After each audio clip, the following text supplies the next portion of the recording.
Jeżeli lubisz historie dotyczące wampirów, postać Drakuli uważasz za intrygującą, swoje dzieciństwo spędziłeś śledząc kolejne filmy z serii Zmierzch, a serial Pamiętniki Wampirów zapisał się w twojej pamięci, gra Vampiry studia Don't Nod Entertainment, twórców klasycznej już serii Life is Strange, powinna być dla ciebie strzałem w dziesiątkę.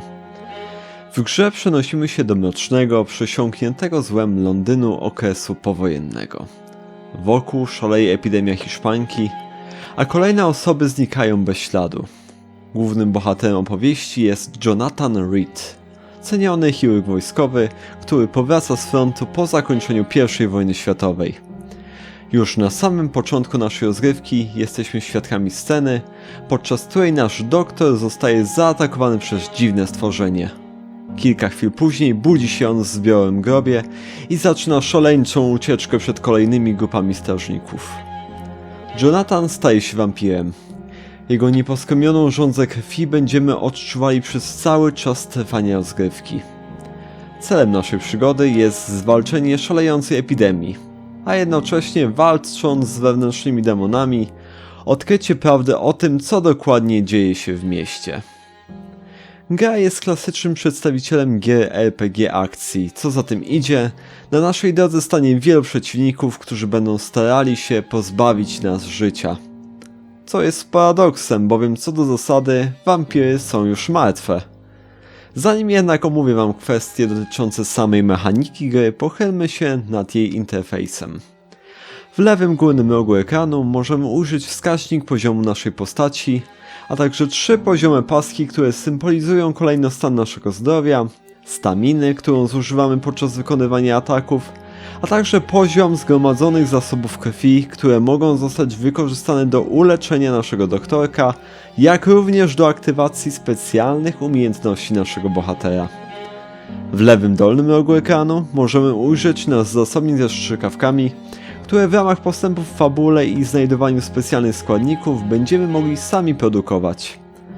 A zatem korzystać z dodatkowego odnowienia naszego poziomu zdrowia, staminy lub krwi.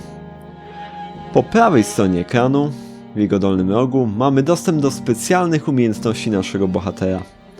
Co prawda w początkowej fazie gry ta część pozostaje pusta, jednak nie martwcie się, później pojawi się w tym miejscu wiele ikonek. Londyn został przedstawiony w grze dość urzekająco. Całość miasta została podzielona przez twórców na 4 dzielnice, które tworzą tak naprawdę odrębne społeczności. Każdy członek danej grupy jest jakoś powiązany z resztą, o czym dowiemy się podczas przeprowadzanych rozmów z kolejnymi NPC-ami. Zapytacie mnie, czy w takim razie będziemy zmuszeni do rozmowy z dużą ilością postaci w trakcie naszej rozgrywki? Powiem krótko. 90% całej gry to przeprowadzenie kolejnych konwersacji. Powiem szczerze, że w końcowej fazie rozgrywki moja irytacja związana z koniecznością przeprowadzania kolejnych rozmów sięgała niebotycznego poziomu. Po co zatem musimy rozmawiać? Otóż jest to nieodzowna część samej mechaniki gry. Poprzez kolejne rozmowy zdobywamy cenne doświadczenie. Ponadto, odkrywając kolejne wątki z życia poszczególnych bohaterów, odblokowujemy wskazówki dotyczące postaci, z którą właśnie rozmawiamy. Wskazówki są bardzo ważne, bowiem każda osoba spotkana na naszej drodze może być dana źródłem dodatkowych punktów doświadczenia w momencie, kiedy postanowimy się pozbyć danego bohatera ze świata gry. Nie zapominajmy, jesteśmy wampirem, a krew jest naszym głównym paliwem.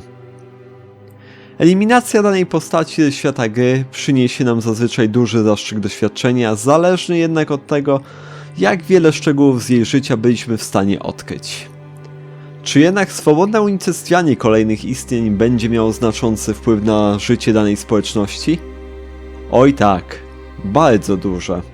Jeżeli przyjdzie nam do głowy na przykład zaatakowanie kilku postaci tej samej nocy.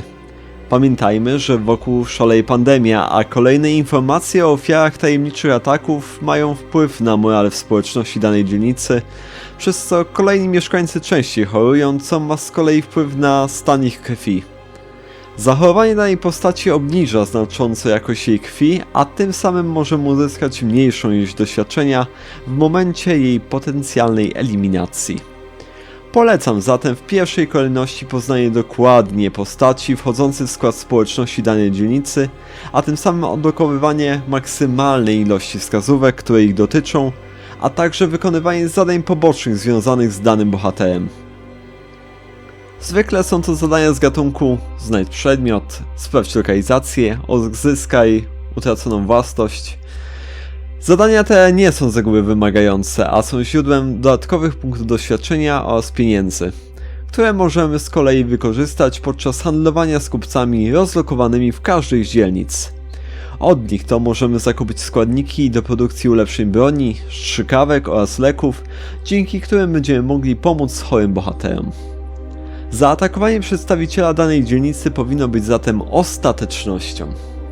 W tym momencie można zastanowić się nad tym, po co ogólnie leczyć chorych w tej grze. Może jesteś zwolennikiem pacyfistycznego stylu życia i chciałbyś ukończyć grę bez rozlewu krwi. Powiem tak, ukończenie gry w sposób pacyfistyczny jest możliwy, ale bardzo trudny. Ponadto wraz z rozprzestrzenianiem się epidemii pogarsza się stan zdrowia całej dzielnicy, co możemy dostrzec podczas przeglądu menu głównego gry. Wraz ze spadkiem sterylności danej dzielnicy wzrasta ilość przeciwników na ulicach, ceny u handlarzy, a wraz z osiągnięciem sterylności na poziomie poniżej 45% nasi bohaterowie mogą w losowy sposób znikać. Tym samym tracimy dostęp do misji pobocznej związanej z daną postacią, a co najważniejsze, bezpowrotnie zostajemy pozbawieni możliwości eliminacji takiej osoby, cennego źródła punktu doświadczenia. Okej, ale kiedy dowiadujemy się, że ktoś akurat teraz zachorował i potrzebuje pomocy? Jak wcześniej wspomniałem, gra rozgrywa się w przedziale noc.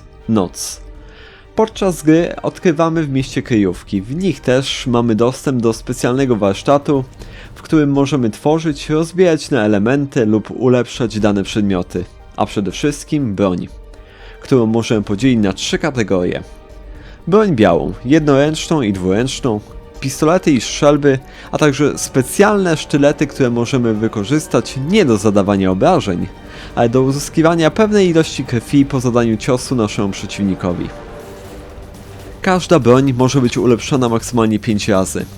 Osiągając tym samym 5. poziom mocy, zwiększając poziom danej broni, możemy dodatkowo dodać do niej dodatki ulepszające m.in. jej obrażenia, zmniejszające poziom zużywanej podczas ataku staminy, a także dodające możliwość uzyskania dodatkowej ilości krwi podczas walki. Warsztat będzie zatem często odwiedzanym miejscem i źródłem leków. W naszej kryjówce najważniejsze jest jednak łóżko.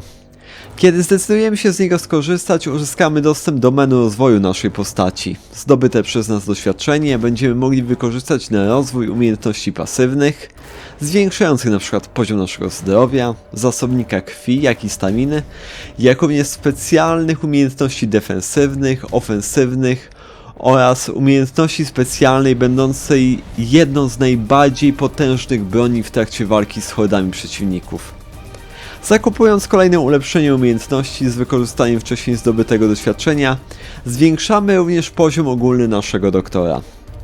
Po zakupach musimy zatwierdzić nasze decyzje, w tym momencie przechodzimy do kolejnej nocy. Po krótkim ekranie ładowania widzimy efekty naszych działań poczynionych poprzedniej nocy. Tym samym możemy zobaczyć, jak zmienia się sytuacja sanitarna w dzielnicach. Dlatego też szczerze polecam w pierwszej kolejności wyleczyć wszystkich potrzebujących, zanim zdecydujemy się skorzystać z łóżka. W menu rozwoju postaci oprócz ogólnego poziomu naszego głównego bohatera możemy dojrzeć dodatkowy wskaźnik symbolizujący poziom wpływu. Jego rozwój następuje wraz z postępem fabuły. Odpowiednio wysoki poziom wpływu pozwoli nam na eliminację coraz to cenniejszych postaci w grze. Każda dzielnica posiada bohatera, który jest głową danej społeczności. Z nimi też wiążą się kluczowe decyzje, które będziemy musieli podjąć w trakcie postępu fabuły. Będą one miały potężny wpływ na rozwój sytuacji w grze, w tym poziom sterylności w danej dzielnicy. Przejdźmy zatem do plusów gry Vampyr. Przede wszystkim należy zwrócić uwagę na niesamowicie mroczną atmosferę Londynu czasów po I wojnie światowej. Muzyka idealnie współgra z wykreowaną przez twórców wizją stolicy Anglii w obliczu wielkiej epidemii. Plusem jest stworzenie społeczności reprezentujący każdą z dzielnic, dodaje to wiarygodności i tworzy wrażenie istnienia więzi między przedstawicielami danej części miasta. Jednak tutaj moje zachwyty nad grą Vampir się kończą. W pierwszej kolejności należy zwrócić uwagę na system walki, który jest toporny i zwyczajnie nuży. Twórcy doprowadzili do sytuacji, gdzie nasi przeciwnicy niejednokrotnie mają dużo wyższy poziom od naszego.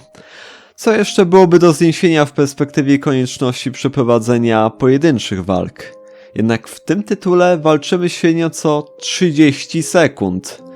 Próba przejścia z punktu A do punktu B w ramach misji zajmuje bardzo dużo czasu, gdyż walk najzwyczajniej w świecie praktycznie nie da się uniknąć.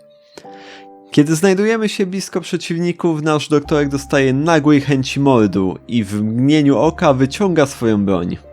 Możecie powiedzieć: Blue, ale przecież możesz użyć teleportów na mapie. Otóż coś takiego w tej produkcji nie istnieje. Nie ma znaczników szybkiej podróży, portali między kryjówkami. Wiem, że w realnym świecie takich dodatków nie uświadczymy, ale ludzie, to jest gra komputerowa. Mam wrażenie, że twórcy chcieli w ten sposób przedłużyć czas kontaktu z grą. Niestety nie wyszło to tej produkcji na dobre, bowiem gra staje się zwyczajnie nudna. Dodając do tego nieustanne rozmowy z NPC-ami, ma się ochotę niejednokrotnie rzucić kontrolerem na półkę. Mała uwaga. Zapomnijcie o jakiejkolwiek uczciwości, kiedy przyjdzie wam zmierzyć się z wyzwaniami przedostatniego aktu. Szczerze powiedziawszy, pierwszy raz spotykam się z grą, której gracz jest skarany za swoje decyzje do tego stopnia, że najzwyczajniej w świecie możliwość ukończenia gry staje się praktycznie misją niewykonalną, w szczególności na najwyższym poziomie trudności. Jest to przykra sytuacja, albowiem nasza gra zapisuje się automatycznie i nie mamy możliwości dokonywania naszych własnych zapisów. Chcesz zmienić swoją decyzję? Rozpocznij nową grę. Chcesz zmienić poziom trudności? W grze są dostępne 3. Bo najzwyczajniej w świecie jest za ciężko. Nie martw się. Straciłeś kilka godzin, ale możesz rozpocząć nową grę. Dziękuję, dobranoc. Podsumowując, mimo iż że do gry Vampir podchodziłem z praktycznie zerowymi oczekiwaniami, to szczerze powiedziawszy troszkę się rozczarowałem. Spodziewałem się gry ciekawej, ale nie nużącej. Będącej wyzwaniem, ale nie powodującej palpitacji serca, spowodowanej błędami w mechanice i balansie gry. Historie postaci zawartych w grze może i są ciekawe i łączą się w całość, ale brak możliwości szybkiego przemieszczania się zmniejsza radość z rozgrywki. Powiem na ten przykład o jednej misji pobocznej, w której poszukujemy znajdziek. Są one rozlokowane w różnych częściach miasta. Osobiście miałem duże pokłady silnej woli i zagryzając zęby spędziłem ponad godzinę robiąc tą dodatkową misję, ale wiem, że wielu graczy dałoby sobie z nią spokój, rezygnując z dodatkowych punktów doświadczenia. Za duży plus należy uznać wspomnianą atmosferę panującą w grze, a także muzykę. Ale czy te elementy mogą rekompensować poważne ubytki warstwy technicznej gry? Rozstrzygnięcie tej kwestii pozostawiam wam do osobistej oceny. W 10-stopniowej skali Blues Gaming daje tej produkcji 5 gwiazdek. Moim zdaniem jest to przykład gry, która miała potencjał do uzyskania miana tytułu dobrego, a nawet bardzo dobrego. Biorąc pod uwagę poprzednie dokonania studia Don't Nod Entertainment, jednak coś poszło nie tak i tym samym uzyskaliśmy tylko mocnego średniaka. Ja się z wami żegnam, dziękuję serdecznie za oglądanie, zapraszam do pozostawienia łapki w górę, jeżeli materiał się spodobał i do odwiedzenia mojego kanału na platformie Twitch, gdzie ogrywam tytuły prezentowane w ramach tej serii. Wszystkie linki dostępne są w opisie tego filmu. Z tej strony Blueberry Bloom, trzymajcie się, do zobaczenia, cześć!